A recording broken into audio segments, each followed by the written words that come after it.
Por fin terminé. La historia arranca mostrándonos a un empleado promedio de una empresa japonesa. Como es costumbre en su rutina, termina su jornada laboral bastante tarde. Esto no se debe a responsabilidades adicionales, sino simplemente a que no tiene con quién pasar el tiempo ni actividades que lo motiven fuera del trabajo. Mientras camina hacia su hogar, perdido en sus pensamientos sobre lo vacía que es su vida, se pregunta si existirán más personas en el mundo que se sientan igual. Sumido en estas reflexiones, atraviesa una calle sin notar que el semáforo había cambiado de color. En un instante, un camión la arrolla, terminando abruptamente con su existencia. Tras este evento, la escena cambia por completo. Nos encontramos en un bosque lluvioso donde un bebé recién nacido es hallado por una misteriosa persona. Luego, al pasar varios años, se nos muestra a un niño de 8 años cazando varios animales en el bosque utilizando hechizos. El nombre de este muchacho es Shin y se nos presenta como el protagonista. Vive en una pequeña cabaña junto a su abuelo, Merlin. Desde el principio, Shin muestra tener vagos recuerdos de su vida pasada, en la que provenía de un planeta llamado la Tierra, específicamente de un país cuyo nombre es Perú. Nada, mentira. Específicamente de un país cuyo nombre es Japón. Sin embargo, más allá de estos fragmentos de memoria, su nueva vida está completamente inmersa en el mundo en el que ahora habita. Luego de regresar de cazar, Shin vuelve a la cabaña donde Merlin lo espera. Es entonces cuando conocemos más sobre este personaje, un hombre sabio y bondadoso que decidió adoptar a Shin tras encontrarlo como el único sobreviviente de un carruaje atacado por un demonio maldito. Desde entonces, Merlin le ha enseñado todo lo que sabe sobre magia, un arte que en este mundo es completamente distinto al de su vida anterior. Aquí, la magia no necesita encantamientos verbales, basta con comprender profundamente los principios que la rigen. Poco después, aparecen otros dos personajes importantes, Melina Bowen, la abuela adoptiva de Shin, y Michael Collin, un viejo amigo de la familia. Ambos quedan impresionados al enterarse de que Shin, a su corta edad, ya es capaz de cazar jabalíes por su propia cuenta. Shin, ¿cómo pudiste hacer algo tan peligroso? Él conoce este bosque como si fuera la palma de su mano. Conforme pasan 2 años, Shin cumple 10 y Merlin decide que es momento de enfrentarlo a un nuevo desafío, los demonios. En este mundo, todas las criaturas vivientes están impregnadas de poder mágico, un recurso que tanto humanos como animales pueden aprovechar. Sin embargo, si fallan al manejar este poder, se transforman en demonios, seres extremadamente peligrosos y violentos. Para localizar a los demonios, durante el entrenamiento, Merlin enseña a Shin una técnica avanzada conocida como magia de búsqueda. Esta permite localizar a seres vivos al percibir su aura mágica, ya que todos los seres con vida tienen aura. Esta magia ya es muy avanzada, siendo muy difícil de controlarla a la primera, pero Shin sorprende a su abuelo al dominar esta técnica de inmediato y detectar presencias de inmediato. Su abuelo quedó atónito al ver que su nieto tenía tanto talento, ya que si bien sabía de sus capacidades, Shin superó sus expectativas notablemente. El problema ahora es que el prota, además de sentir el aura de los animales, también llega a localizar el aura de un demonio que se encontraba por la zona. Abuelo y nieto se dirigen al lugar para enfrentarlo, y así evitar una tragedia con los pueblerinos que viven por esos lugares. Al encontrar a la criatura, Shin actúa con valentía y se lanza al combate. Gracias a su dominio de la magia, utiliza hechizos que aumentan su velocidad y agilidad, logrando derrotar al demonio por sí mismo. Merlin queda impresionado por las habilidades de su nieto y lo felicita efusivamente. Hiciste un buen trabajo. No podrías haberlo hecho mejor. Esa noche, en la cabaña, Melina y Michael se unen a la conversación y reflexionan sobre el talento innato de Shin, diciendo que era absurdo como ya dominaba la magia y los encantamientos en su lenguaje natural, llegando incluso a teorizar que sus capacidades podrían deberse a su origen en otro mundo. Al otro día, Michael decidió darle clases privadas de esgrima a Shin, ya que su debilidad era el combate cuerpo a cuerpo. En ese momento aparece su abuelo para hablar en privado con él. Merlin decide revelarle a Shin una verdad que había ocultado hasta entonces. No es su abuelo biológico. Le cuenta cómo lo encontró siendo un bebé tras un ataque demoníaco y que él había ido a sepultar los cadáveres que fuera a dejar dicha criatura. Al encontrarlo solo, analizó la temperatura de él y se dio cuenta de que era tan baja que seguro que por eso es que el demonio no lo había encontrado. Es por eso que él decidió criarlo como si fuera suyo. Shin acepta esta revelación con madurez, agradeciendo a Merlin por haberle dado un hogar y amor. Además, expresa que nunca se ha sentido solo gracias a la compañía de su abuelo y los demás. El abuelo, al ver que su nieto se lo tomó muy bien y hasta le agradeció, no pudo evitar soltar varias lágrimas de la emoción. 5 años después, Shin celebra su 15º cumpleaños, edad en la que se considera un adulto en este mundo. Durante la celebración, Diseum, un amigo de la familia que resulta ser el rey del reino cercano, le pregunta sobre sus planes a futuro. Shin menciona su deseo de explorar el mundo más allá del bosque. Luego vemos a Cristina y a Siegfried, quienes estaban peleando para llevarlo a la Orden Real o convertirlo en un cazador de demonios. En ese instante, un gordito de nombre Tom le da un resumen de cada profesión, diciendo que los cazadores se dedican a recolectar recompensas al derrotar a dichas bestias. Siegfried le menciona que podría convertirse en un distribuidor de un equipo mágico realizando encantamientos, pero al darse cuenta de que estaban hablando de Shin, se preocupan de su inocencia y de que nunca había salido al bosque, principalmente por culpa de su abuelo. Por otro lado, reconocen que su falta de experiencia social podría ser un obstáculo fuera del bosque. Al pasar un rato, el prota teletransporta a todos a un campo desolado, y el abuelo le pide que no se asusten con lo que van a presenciar, ya que Shin iba a realizar un hechizo digno de un examen para entrar en una prestigiosa academia mágica. El prota, con su postura lista, canaliza su mente y crea unas llamas de tonalidad azul. Utilizando estas mismas, el prota destruye una montaña por completo.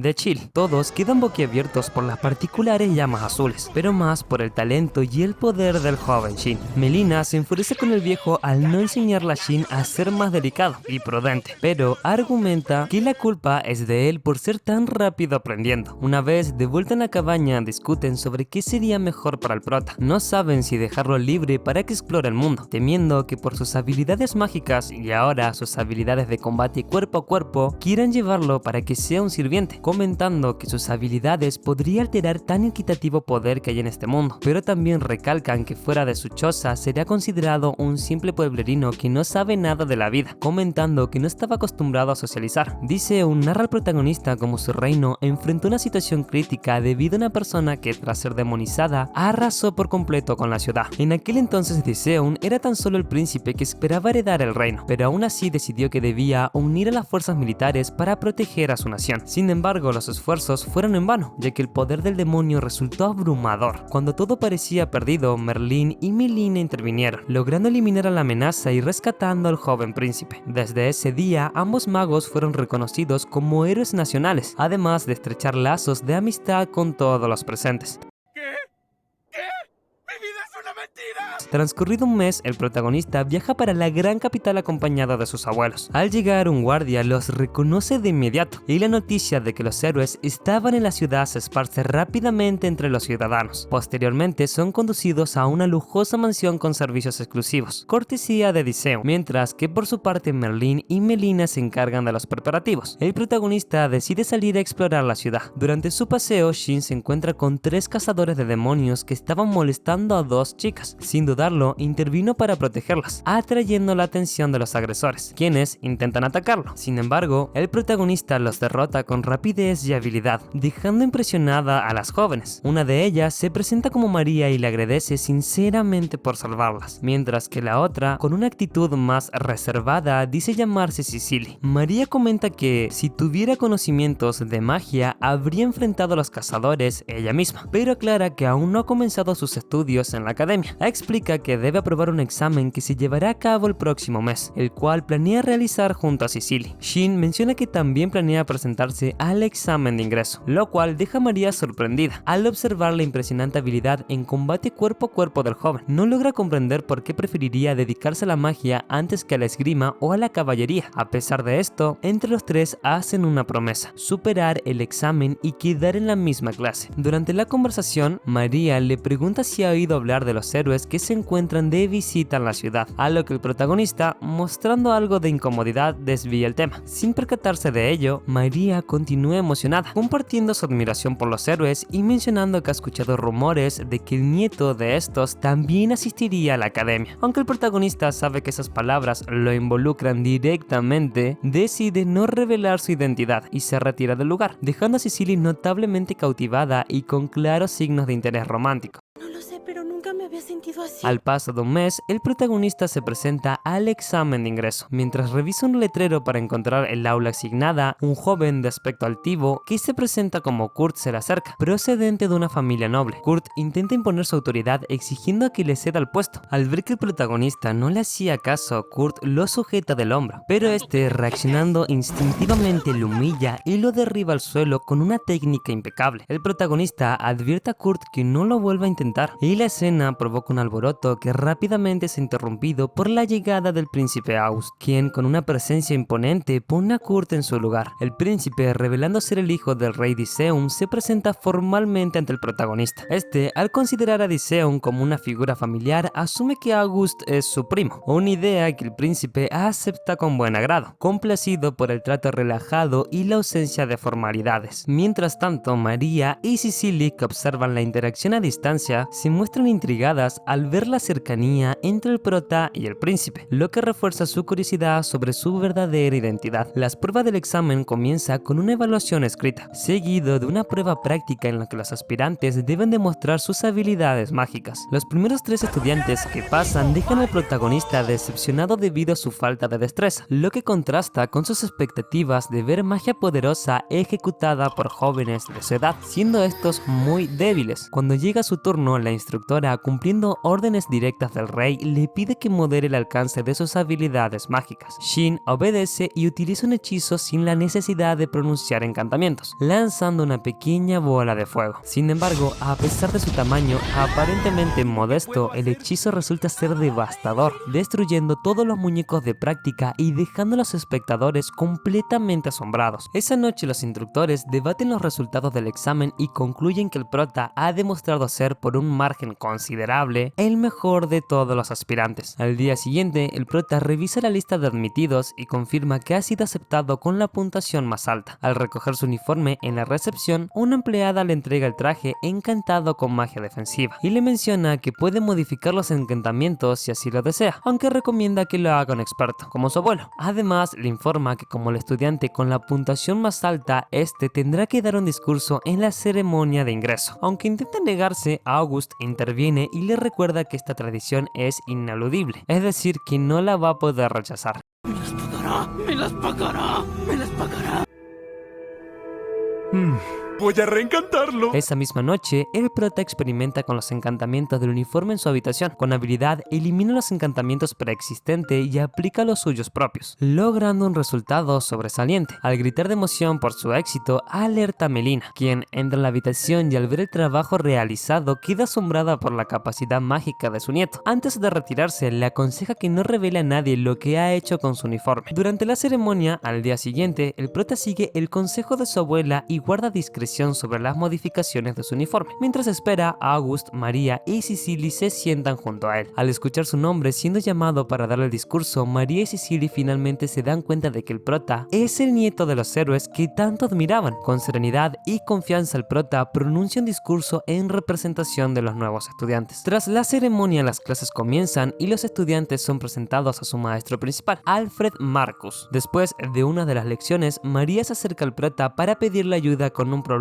que afecta a Cicely. Explica que su amiga ha sido molestada persistentemente por un joven que utiliza la influencia de su familia para intimidarla. Mientras conversan, el chico que las molesta aparece, que resulta ser Kurt. Kurt intenta llevarse a Cicely por la fuerza, pero el prota interviene de inmediato, enfrentándolo y protegiendo a su amiga. Kurt, en un intento desesperado por intimidar, amenaza a Cicely, insinuando que con una simple acusación podría poner en peligro el empleo de su padre. August, al llegar al lugar y escuchar la amenaza de Kurt, interviene con una actitud imponente, advirtiéndole que si persiste en su comportamiento podría hacer que su familia pierda su posición e influencia. Ante estas palabras, Kurt decide retirarse visiblemente intimidado. Luego, el príncipe no pierde la oportunidad para bromear con el protagonista, insinuando que se está ganando la reputación del héroe por rescatar a Cicely. El prota, preocupado por la persistencia de Kurt, reflexiona sobre cómo proteger mejor a Cicely. Sugiere a María y a Cicely que ambas podrían quedarse en su casa para mayor seguridad. María acepta con con entusiasmo, aunque primero informa a sus padres, mientras que Cicely también accede con gratitud. August, aprovechando la cercanía de su padre, decide unirse a ellos. Poco después aparecen dos jóvenes, Julius y Thor, quienes son escoltas del príncipe y también estudiantes de la academia. Una vez llegan a la casa del protagonista, este presenta a sus amigos y explica la situación de Cicely a Merlin y a Melina. Este pide permiso para encantar el uniforme de Cicely como medida de protección. Melina inicialmente se muestra pensativa, recordando que cuando el protagonista mejoró su propio uniforme, literalmente podría ser considerado como un tesoro de grado nacional, un objeto de valor incalculable. Ante esta preocupación, le pregunta a Cicely si considera que es digna de portar algo de tal magnitud. La joven, entre lágrimas, admite que no, explicando que solo buscaba ayuda para resolver su problema y nunca imaginó que esto generaría tantas complicaciones. Sintiéndose culpable, se disculpa y decide marcharse. Pero Melina la detiene, elogiando su sinceridad y reafirmando su deseo de ayudarla. Melina, ya con confianza en la muchacha, se disculpa por haberla puesto a prueba. Luego, Shin procede a encantar el uniforme, advirtiendo que su magia tiene limitaciones y que el uniforme sería vulnerable en ciertas condiciones. Mientras tanto, Odysseum pide a todos los presentes que mantengan el secreto de los encantamientos de su sobrino, ya que su revelación podría desencadenar un conflicto a gran escala. El protagonista, aunque comprende la gravedad del asunto, no puede evitar sentirse arrepentido por haber realizado los encantamientos. Sin embargo, también mejora los uniformes de August y sus escoltas. María, por su parte, decide no encantar su uniforme, argumentando que no quiere cargar con un secreto tan importante. Posteriormente, el protagonista le promete a Cicely que la va a acompañar a la escuela todos los días para garantizar su seguridad. Para demostrarlo, le muestra el encantamiento de teletransporte que hace, diciéndole que lo malo de esto es que solamente puede viajar a lugares que ha visitado previamente. Al día siguiente, el protagonista recoge a Cicely en su casa. En el camino, utiliza magia de búsqueda para asegurarse de que no haya peligros. Cicely, profundamente agradecida, le expresa su aprecio por lo que estaba haciendo por ella. Al llegar a la institución donde el maestro de la clase les da un recorrido por las instalaciones, explica que la escuela estaba dividida en dos edificios principales, uno destinado a las clases y otro que alberga la oficina de la facultad, el consejo estudiantil y los laboratorios de los grupos de estudio. Entre estos grupos se encuentra el de magia ofensiva, el de calidad de vida que produce equipamiento mágico y el de desarrollo físico, equivalente a los clubes de físico-culturismo en Japón. Algunos estudiantes, como uno de los escoltas de August, ya han decidido a qué grupo pertenecerán, aunque este último debe mantener su posición como protector del príncipe. Sin embargo, August, siendo muy benevolente, le dice que no se preocupe por él, por lo menos mientras estén en la academia, y de paso aprovechando la oportunidad para liberarse de ser vigilado constantemente. Durante el recorrido, una joven llamada Alice se acerca al protagonista y le pregunta a qué grupo le gustaría unirse. Él responde sinceramente que no estaba interesado en ninguno. August entonces sugiere que forme su propio grupo, lo que el maestro aprueba como una excelente idea. Varios compañeros muestran interés en la iniciativa del prota. Para crear el grupo se requiere un mínimo de 5 miembros y la supervisión de un consejero de la facultad. El maestro se postula como consejero, allanando el camino para formalizar el grupo. Después de discutir varias ideas, deciden que el grupo estará enfocado en la magia suprema, atrayendo a muchos compañeros simplemente por la fama del prota, como nieto de los héroes. Aunque no fue su intención liderar el grupo, acepta la decisión de los demás. Caído el sol, Odysseum se reúne con sus informantes, los cuales le informan sobre un aumento alarmante en la aparición de demonios. Explican que este fenómeno ha sido tan gradual que no se notó desde el principio. Además, sospechan que los demonios podrían estar siendo creados artificialmente por humanos. Al escuchar la preocupante especulación sobre la creación artificial de demonios, Odysseum no duda en actuar y ordena movilizar a la sociedad de cazadores de demonios para investigar a fondo. Mientras tanto, en la residencia de Kurt, su padre lo reprende duramente por sus recientes acciones en la academia. Le informa que el rey se ha comunicado con él personalmente, poniendo en peligro su puesto debido a la actitud insolente de su hijo. Sin embargo, Kurt, lejos de retractarse, defiende su postura, argumentando que no debería mezclarse con plebeyos y que si el rey respalda a Shin, tiene aún más razones para deshacerse de él. Ante estas palabras, su padre, indignado, le da un fuerte golpe y lo confina en su habitación. ¿Quién te has convertido, Kurt? Hijo mío. A la mañana siguiente, en la academia, circulan rumores sobre el encierro de Kurt. Intrigado, el prota pregunta si siempre fue así de arrogante. Los escoltas de Agus aclaran que no, recordando que Kurt asistía a la misma secundaria que ellos, y que su comportamiento cambió tras empezar a frecuentar el laboratorio del profesor S. Tron. Este misterioso docente, transferido desde el Imperio, tenía antecedentes de haber sido exiliado, y solía invitar a estudiantes con habilidades prometedoras a su laboratorio. Este profesor es un hombre ciego que lleva un parche cubriendo ambos ojos, y supuestamente mostraba una actitud aparentemente normal, pero muchos dudaban de sus intenciones. Luego vemos a la madre de Kurt buscando desesperadamente la ayuda de Tron, confiando en que él podría influir en su hijo. Tron accede a visitarlo, y al entrar en su habitación escucha las quejas de Kurt, quien expresa su odio hacia el prota, culpándolo por arrebatarle a su chica. Tron, con una sonrisa fría, le recuerda a Kurt que él es alguien especial y que no debería dejarse intimidar por nadie. Entonces extiende sus manos hacia él y realiza un extraño hechizo en él.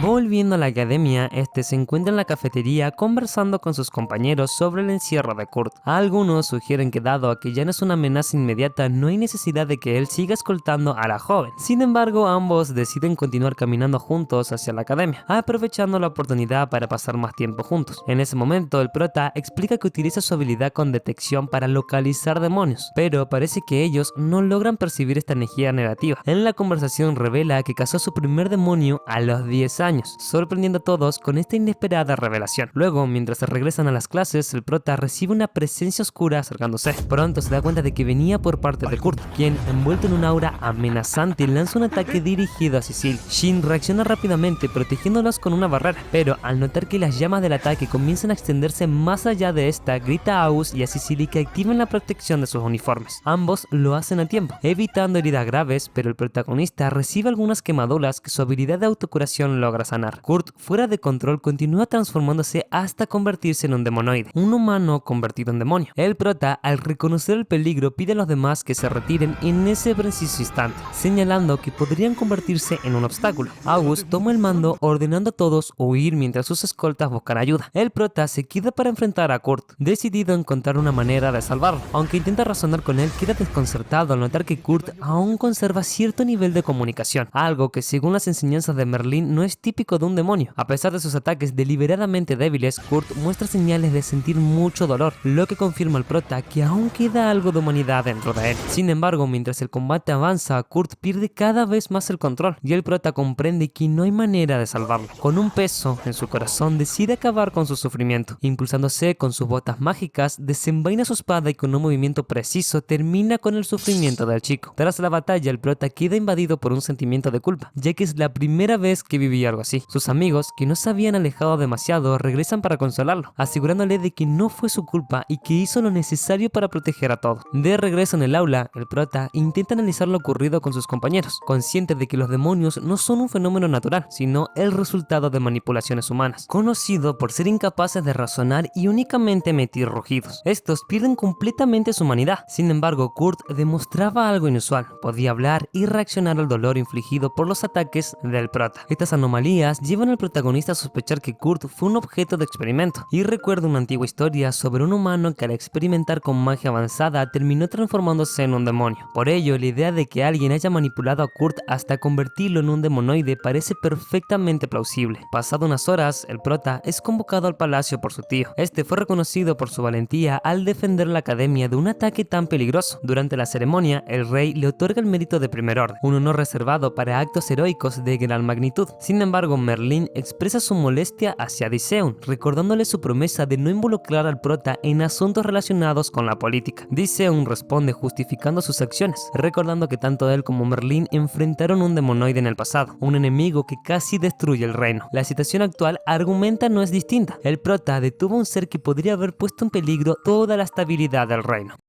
Ay, abuela, sabes que no fue mi intención. Esta hazaña no tarda en difundirse entre la población, y muchos comparan al prota con Merlin y Melina, lo que alimenta el deseo del rey de otorgarle un título honorífico, aunque Diseun promete proteger al prota de aquellos que pudieran codiciar sus habilidades. Merlin le advierte que si incumple su palabra abandonará el reino. Mientras camina por las calles acompañada de María, y Cecily nota las miradas y los susurros que lo señalan como un héroe. Esto lo incomoda, pero trata de ignorarlo. En la academia, la noticia genera un verdadero desastre. Numerosos estudiantes desean unirse al grupo de estudio de Shin. El profesor, preocupado por la sobrepoblación, establece como requisito utilizar un espacio dimensional alternativo, un hechizo que pocos dominan, limitando así la entrada de nuevos miembros. Por su parte, Diseum se reúne nuevamente con los informantes para confirmar que la creación de demonoides artificiales es una posibilidad real. Gracias al relato del prota sobre la batalla con Kurt, decide intensificar la investigación. De vuelta en la academia, el grupo del prota recibe a dos nuevos miembros, Mark Bean y Olivia Stone. Mark proviene de una familia de herreros conocido por fabricar armas de alta calidad, mientras que Olivia es su amiga de la infancia y pertenece a una familia propietaria del famoso restaurante Horno de Ladrillos. Aunque el prota no conoce este lugar, todos lo reconocen de inmediato. Olivia, orgullosa, invita al grupo al restaurante, prometiéndoles atenderlos personalmente. Durante la conversación, el prota le pide a Mark que mejore su espada. Mark, sin embargo, admite que apenas está comenzando, que hasta ahora solamente ha fabricado cuchillos. Además, duda de su capacidad para poder superar la calidad de espada que el prota utilizó para derrotar al demonoide. Shin, sorprendiéndolo, explica que su arma es una espada común, mejorada con sus propios encantamientos. Finalmente, decide confiarle la espada a Mark, quien promete hacer lo mejor que pueda. Yuri, impresionado por los encantamientos del prota, comenta que ni siquiera los suyos alcanzan tal nivel de perfección, lo que lleva al prota a ofrecerle enseñarle magia avanzada.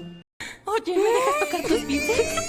Pero no sin antes pedirle permiso a su abuela. Mientras tanto, dos investigadores del reino rastrean al profesor Cetron, quien había sido el maestro de Kurt. Aunque no lo consideran un sospechoso directo, le hacen algunas preguntas debido a su vínculo con el joven. Cetron, mostrando calma, les cuenta que fue exiliado de su reino tras un conflicto familiar en el que perdió la vista. Explica que utiliza magia sensorial para desempeñarse como docente y que su propósito es ayudar a los estudiantes a recuperar sus límites mágicos. Sin embargo, afirma no tener idea de lo que ocurrió con Kurt. Aunque miente descaradamente, los investigadores no detectan sus intenciones ocultas y le invitan a colaborar en el análisis del cuerpo del demonoide. En la cafetería de la academia, el prota reflexiona sobre el tipo de espada que le gustaría tener. Recuerda las lecciones de su abuelo sobre no ser codicioso, lo que lo lleva a decidirse por un diseño práctico, una espada cuya hoja puede ser reemplazada cuando se desgaste. Mark, intrigado por la idea, propone intentar fabricar ese modelo. Ambos acuerdan visitar el taller de Mark en su casa una vez terminen las clases. Además, deciden aprovechar la ocasión para visitar el restaurante de la familia de Olivia tras salir de la herrería. Luego, los investigadores del reino intentan detener a Cetron, quien los acompañaba bajo el pretexto de analizar el cadáver del demonoide. Estos, sabiendo que él es el verdadero responsable de convertir humanos en demonio, lo confrontan. Cetron, consciente de la trampa, se prepara para luchar. Aunque los investigadores lo superan en número, utiliza su habilidad mágica para derribar una pared y así poder escapar. Justo fuera del edificio se encuentran con Shin y sus amigos, quienes pasaban por las afueras del lugar. August lo reconoce de inmediato como su antiguo maestro de secundaria. Cuando el prota se entera de que Cetron fue quien convirtió a Kurt en un demonoide, no duda en lanzarse al ataque. Cetron, demasiado confiado, decide enfrentarlo. La pelea es intensa. Cetron logra atrapar al prota entre los escombros, pero este aprovecha un momento de descuido para usar sus botas mágicas y dirigirse hacia él en el aire y cortar el parche que cubre sus ojos. Para sorpresa de todos, Cetron no es ciego, ni mucho menos. En realidad, sus ojos revelan que él mismo es un demonoide. Cetron, arrogante, declara que se considera superior a los plebeyos humanos y que su objetivo es experimentar en ellos, todo para perfeccionar su visión de ser un ser ideal. Ante esta amenaza, el prota decide acabar con él. Lanza un poderoso ataque canalizando energía solar, lo que aparentemente destruye a Cetron.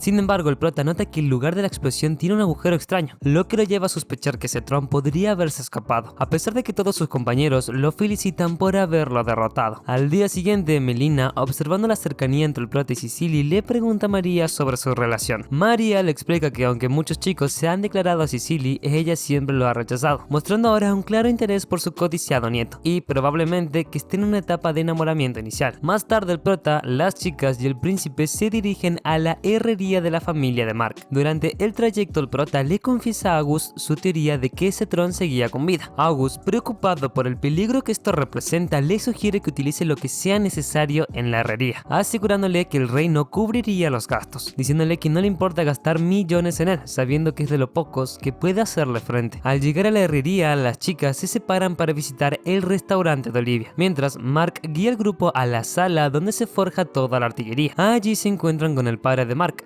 quien inicialmente se muestra rudo hacia su hijo, exigiéndolo que lo llame jefe. Sin embargo, al ver que el príncipe se encontraba escuchando, se disculpa y se calma. Cuando le explican que deberían fabricar una espada para el prota, se siente honrado por la encomienda, especialmente al enterarse de que se trata del nuevo héroe del reino. Tras definir los detalles de la espada, el prota se reúne con las chicas. Mientras exploran, pregunta por los productos que se venden en los pisos superiores. Mark menciona que hay artículos para el hogar y accesorios. Inspirados, el prota accede a comprar un regalo para Cecilia. Este gesto romántico crea un momento especial entre ellos, aunque se ve algo arruinado cuando menciona que planean cantar el objeto para mayor protección. A pesar de ello, ambos suben juntos y finalmente eligen un anillo para ella. Mientras tanto, en el imperio vecino de Blusfia, un espía de nombre Seth informa al rey sobre la situación del reino de Diseon, donde menciona la aparición de demonios y el estado de alerta del reino, lo que el rey interpreta como una oportunidad para poder planear una conquista. Transcurridos unos días, el prota asiste a una ceremonia en el castillo, donde es presentado formalmente ante la nobleza como el nuevo héroe. Durante el evento recibe una medalla y el título correspondiente, mientras que su tío y rey aseguran a los presentes que no va a explotar ni utilizar al prota con fines políticos o bélicos, prometiendo respetar su independencia, advirtiendo que de lo contrario Merlín y su familia abandonarían el reino. Al día siguiente el prota enfrenta un nuevo desafío. La multitud que se congrega frente a su casa le impide salir para ir a la escuela. Para evitar el problema, utiliza un portal mágico, dejando impresionados a sus compañeros de clase. Una de ellas, particularmente interesada, le pide que le enseñe a realizar el hechizo.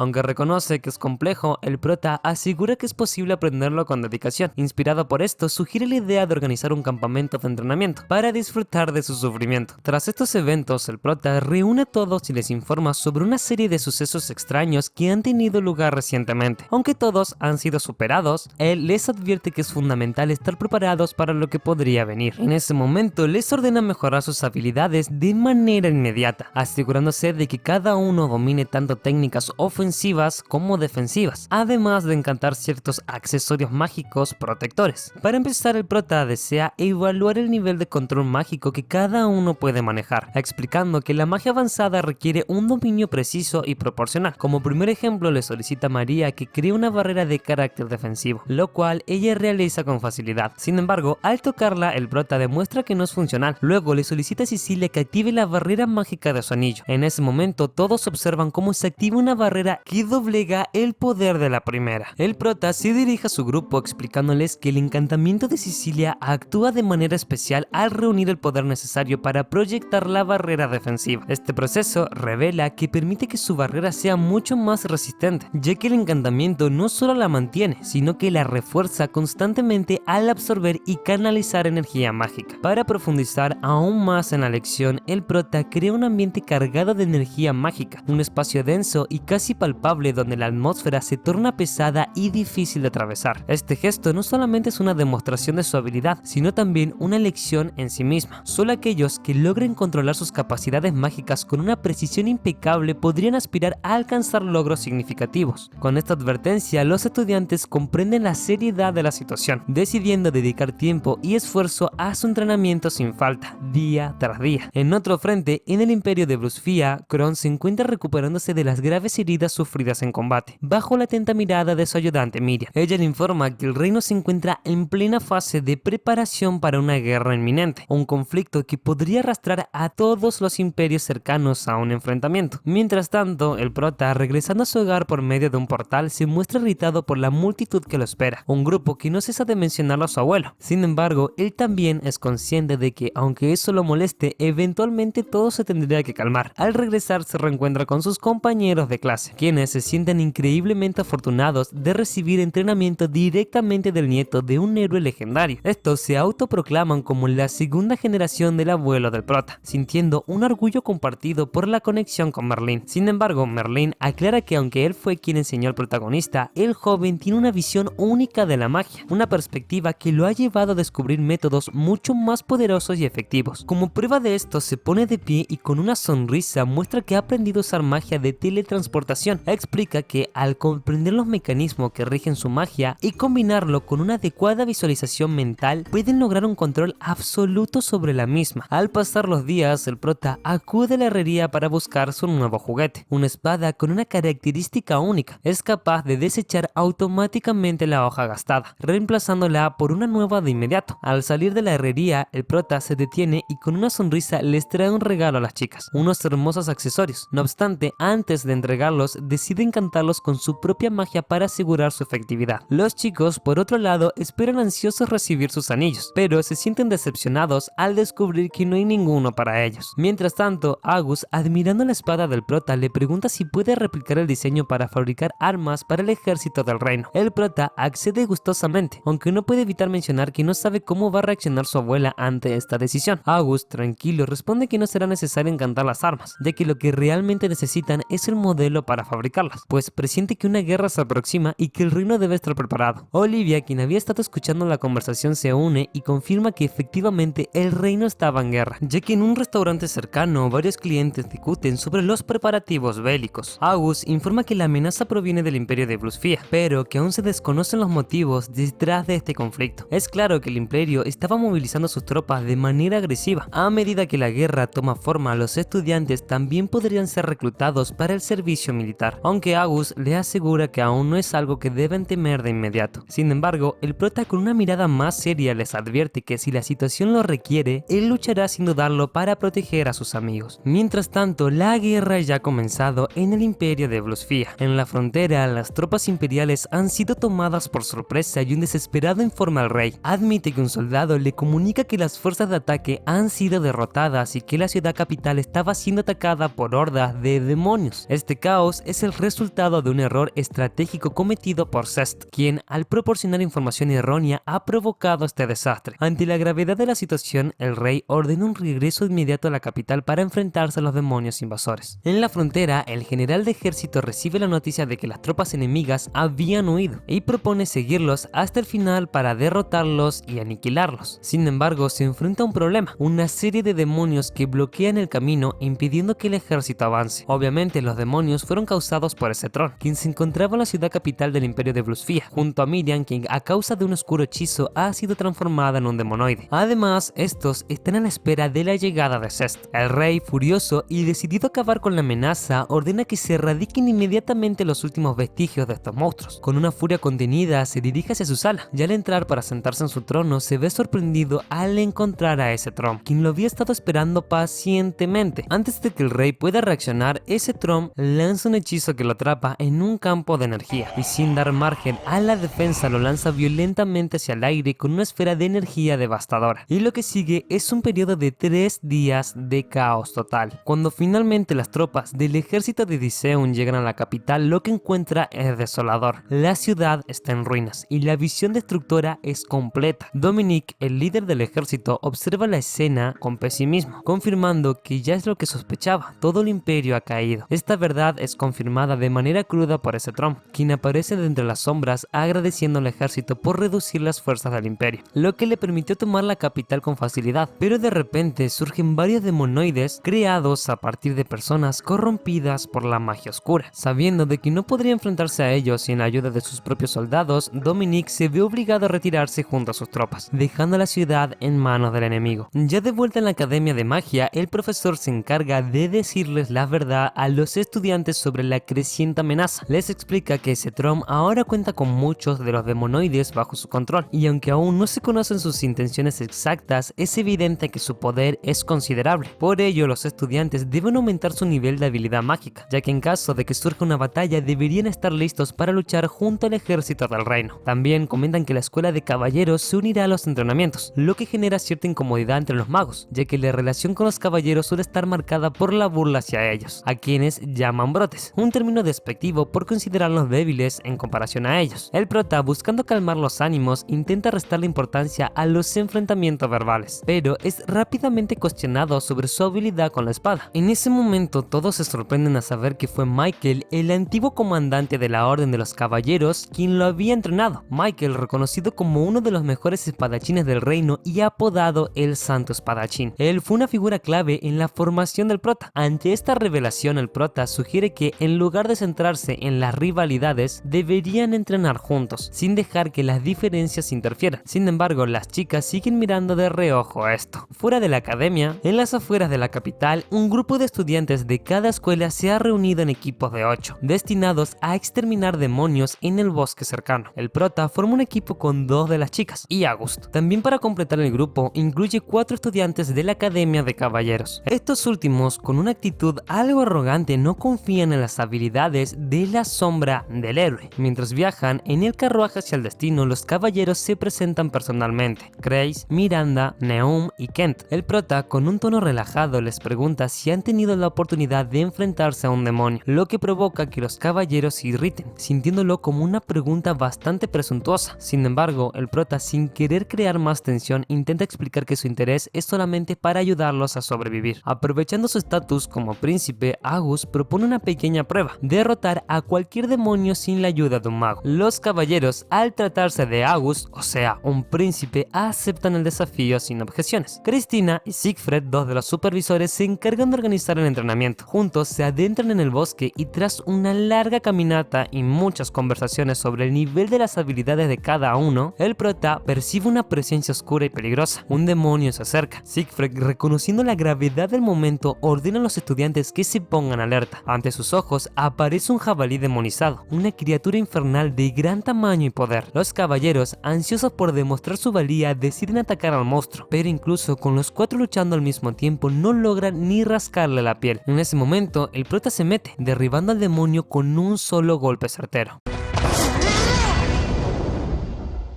¿Cómo carajos hizo eso? Cristina, al ver la debilidad demostrada por los caballeros, no puede evitar expresar su frustración. Les llama una vergüenza, subrayando que el demonio derrotado era muy débil, pidiéndoles que dejen de presumir para luego no tener que pasar vergüenza. Mientras tanto, Cecilia se encarga de curar a los heridos, lo que provoca un sentimiento de celos en el prota. Los caballeros no podían evitar centrar su atención en Cecilia, lo que provoca que Shin se sintiera visiblemente irritado. Miranda tampoco podía ocultar su disgusto, comentando que nadie se comportaba de esa manera con ella. En ese momento, Siegfried percibió más demonios acechando. Al usar su habilidad, el prota detectó una cantidad alarmante. Una horda con más de 100 criaturas se dirigía hacia ellos. Shin pidió permiso para actuar y Siegfried le otorgó la autorización. Mientras tanto, Cristina dio órdenes claras a los demás para que se retiraran. Por su parte, el prota comenzó a canalizar su energía mágica, concentrando todo su poder en un ataque devastador. Una explosión masiva arrasó con los 100 demonios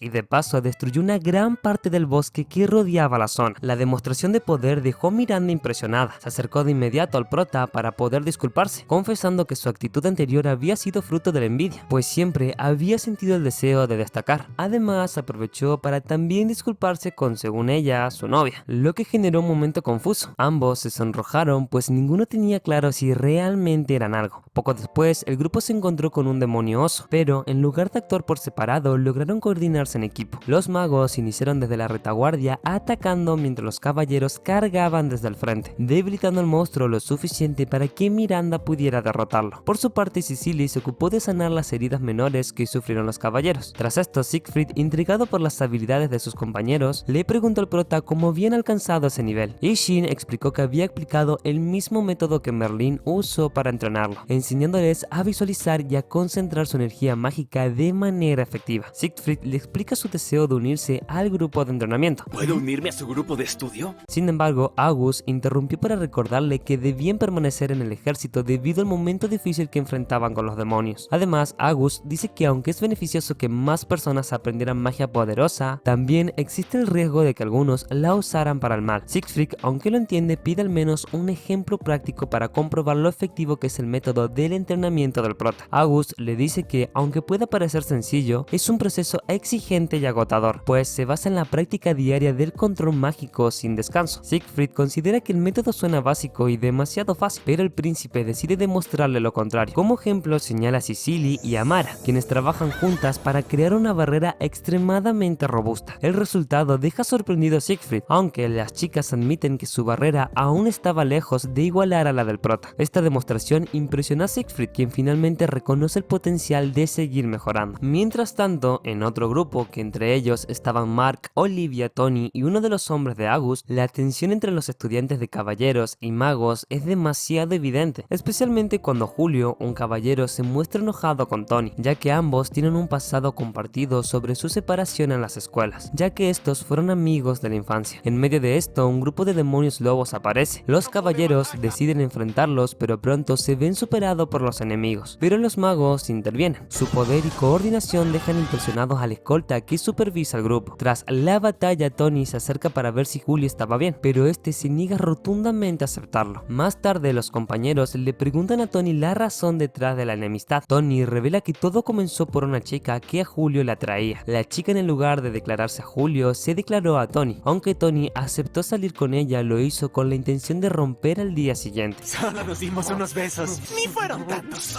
En otro punto del bosque, algo similar ocurre. Algunos compañeros del prota se convierten en la burla de un grupo de estudiantes de caballeros. Sin embargo, cuando aparecen más demonios, los caballeros se lanzan al ataque por su cuenta, solo para ser rescatados por los compañeros del prota. Aunque los rescatan, se exceden en su demostración de poder. De regreso, en el campamento, el prota observa cómo la mayoría de los grupos han comenzado a trabajar en equipo. Sin embargo, nota que la situación entre Julio y Tony sigue siendo algo aparte. Una vez que todos se han reunido, August toma la palabra para comunicar que el grupo de magia liderado por el prota será colocado en supervisión nacional tras su graduación. Además, es probable que pasen a formar parte de la unidad única bajo su mando directo. El prota no puede evitar sentirse culpable, pensando que su deseo de ayudarlos los ha llevado a quedar atados al ejército del reino. Sin embargo, ninguno de sus compañeros muestra descontento. Al contrario, consideran que tienen asegurado un futuro prometedor gracias a él. Tiempo después, el prota lleva a sus amigos a un lugar remoto para continuar su preparación. En este punto, sus capacidades han alcanzado un nivel impresionante, tanto que su fuerza se asemeja a la de una división mágica nacional. Por esta razón, deben mantener un perfil bajo y evitar llamar la atención. Poco después, August convoca al grupo para compartir información confidencial acerca de los demonoides, datos que han sido ocultados al público en general. Ahora, como futuros miembros clave en la estrategia militar del reino, están autorizados a recibir esta información clasificada. Según August, el imperio de Blusfia y los demonoides han causado una devastación total, arrasando con la capital y las ciudades circundantes, acabando tanto a nobles como a plebeyos. Esta situación ha generado una parálisis entre los demás reinos, que no se atreven a intervenir directamente y optan para observar al enemigo desde las sombras. Además, Setrom está creando más criaturas de este tipo, replicando el mismo proceso que usó para transformar a Kurt. Ante esto, el prota propone organizar un campamento de entrenamiento intensivo durante las próximas vacaciones de verano. El objetivo es mejorar aún más las habilidades de sus compañeros para enfrentar la inminente guerra contra los demonoides. Todos aceptan con entusiasmo la idea y deciden que el campamento se llevará a cabo en el mismo lugar donde están entrenando actualmente, y para relajarse descubren que cerca de las tierras de la familia de Sicily es ideal, especialmente porque cuentan con relajantes aguas termales. Esa misma noche, el prota conversa con sus abuelos sobre el campamento de entrenamiento. Aunque entienden lo que estaba pasando y no tienen objeción alguna, Melida expresa su preocupación ante la idea de que los chicos y chicas pasen las noches bajo el mismo techo. Para evitar cualquier inconveniente, se ofrece acompañarlos al campamento como supervisora, y Merlin decide unirse también. Con la llegada de las vacaciones, el grupo se prepara para ir al campamento de entrenamiento. El viaje será en caballo y tardará 2 días. Debido al calor, los caballos estaban equipados con protección contra la fatiga y mejora en los montajes. Todo gracias a Melina. Ella dedicó gran parte de su vida en desarrollar equipos diseñados para facilitar el trabajo. Durante el viaje, el prota siente cercano a demonios y deciden detenerse. Para determinar quién se encargará de enfrentarlos, sortean entre los compañeros, resultando Lynn la ganadora. Confiada en sus habilidades, se enfrenta a los demonios sola.